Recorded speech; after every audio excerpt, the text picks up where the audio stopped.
Okay, so recently my apartment maintenance agency have changed their portal from I think it was earlier based on PHP to ASP.NET, which had broken my code, which was logging to their website and collecting some data items like kind of electricity consumption, maintenance balance, and so on. So with the new website, I was trying to kind of implement the same thing, which was collecting the data previously. So, but while analyzing the website, the new website, which is based on ASP, there were a few things, few interesting things to note. Let me show you this. This is the login page, which the website, which the operator is having.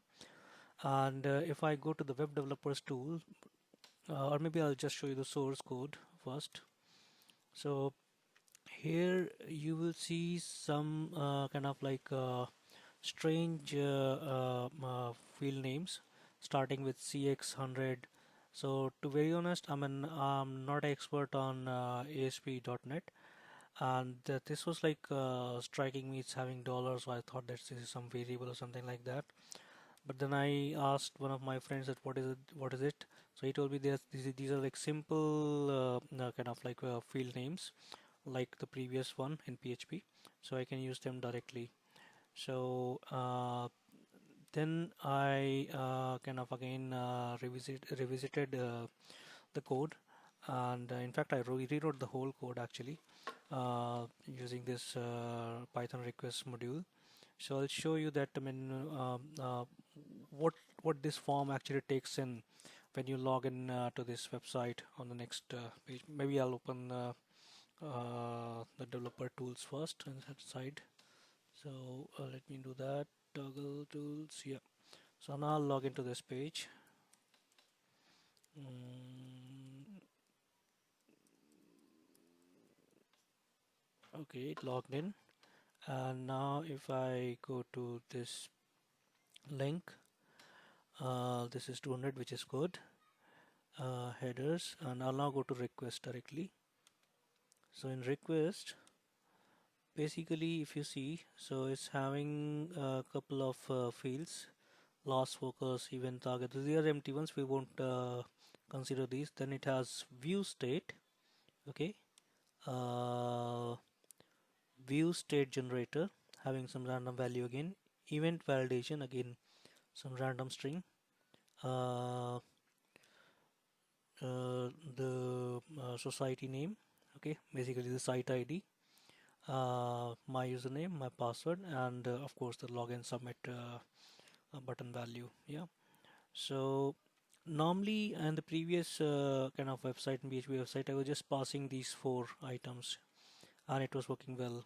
So now in the ASP.NET, it actually introduced these kind of like three more dynamic fields. I mean, which I need to kind of take care of. So now I'll go to the code and I'll show you that what I've done in that code. So just kind of like invoking request module, and I'll come to this later. Don't worry about it. This is beautiful scoop to parse the data, which I'll come to later. And these are the parameters I mean to insert the values, corrected values into the database, InfluxDB database. Okay, and I'm using user agent. I'm setting user agent to Mozilla 5.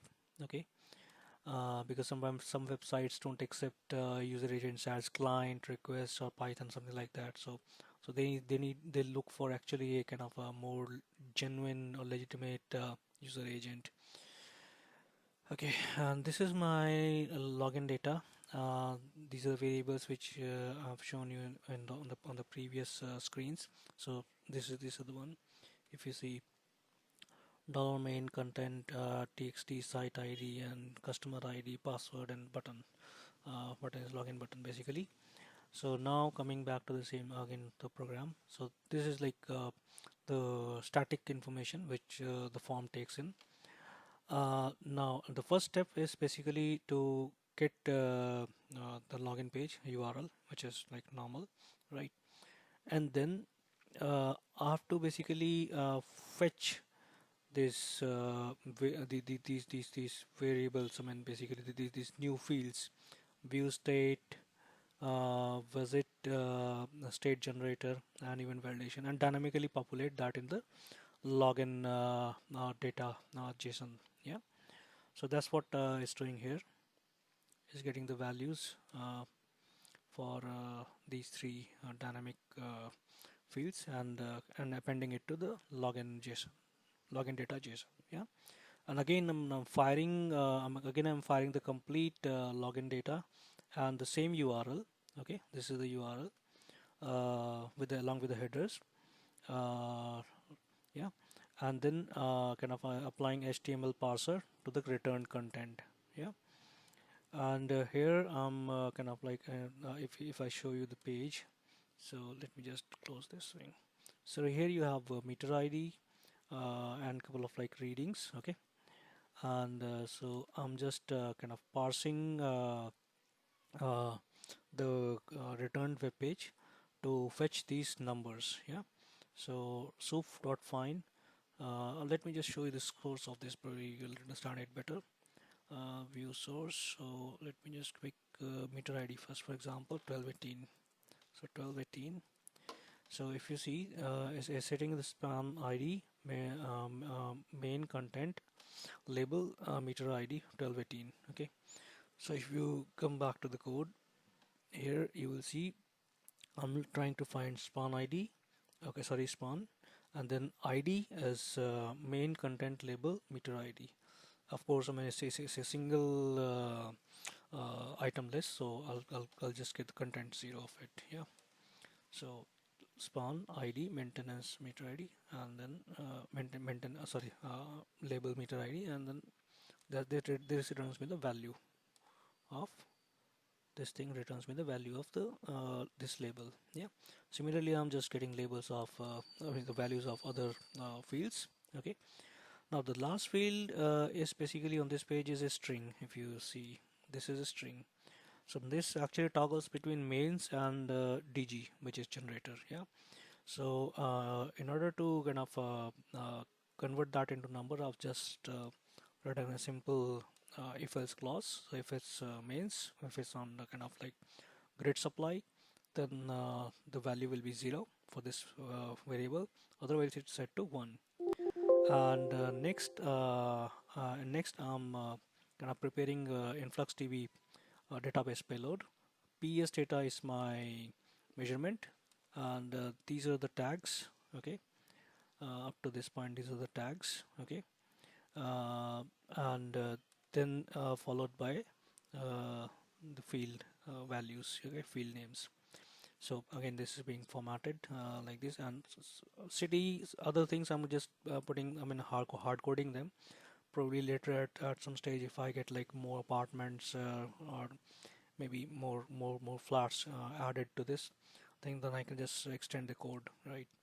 And then you get these values which are being dynamically fetched from the web page, from the ESP web page. Yeah, and finally this is all being pushed into your, along with the authentication of database, pushed into InfluxDB. Yeah, so into InfluxDB, if I show you how it looks like, is something like this. Maybe I'll try to insert something and then I'll show you. Let me just run the code.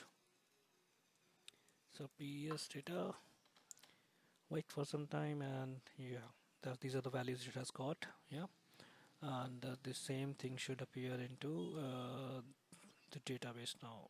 Yeah, so yeah, so that's what it has read from uh, the, yeah, 155 155. Yeah, that's what it has read from the portal just now. Yeah, now same thing which is it, with the data that you see in the database is now is also being presented as visualizations in Grafana. So this is my Grafana portal. So I won't go into much details of this. I'll quickly show you that what all I'm kind of trying to plot. So I'm getting maintenance balance, okay, which is Yeah, cam balance. So here, I mean, the main problem was that these guys don't show me the history, I mean, historical data. So that's the reason why I am kind of like collecting it into Influx and presenting that into Grafana. And it is quite handy, I mean, actually. And similarly, energy balance in rupees. Yeah. And it shows you it's hourly recorded data. I mean, the cron job is running every fifth minute of the hour. So if I show you the cron job, that's the cron job doing the job. Yeah, so that's how it's working. And then you have grid units consumed. Total grid units consumed so far is again an hourly increment, and hourly grid unit consumption. This is like quite interesting. This uses derivative function actually, uh, and it computes your per hour utilization or consumption of the grid units or kilowatt in kilowatt. And then you have the current energy load, which is again being presented on the portal and is being kind of directly pushed into database and visualized in the Grafana portal. So this can actually give me a clear hint that during what hours of the day my usage is high, right? This is my generator unit consumption, which is flat for now because I think they have not switched on generator in last couple of hours. Yeah, this line also shows the same thing. So generator was not turned on in last couple of hours.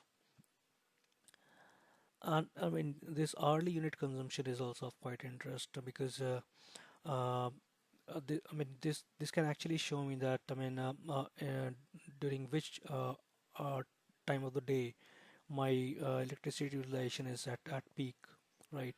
And once I get this data for maybe like 1 year or so, then I can like further analyze this data that during which months of the year my electricity usage is high. Okay, so this data actually kind of in long run is quite helpful. I mean to analyze that. I mean to record your usage patterns, energy usage patterns, and all that stuff. Yeah. So that's pretty much with that. I'll just close this video. Thank you.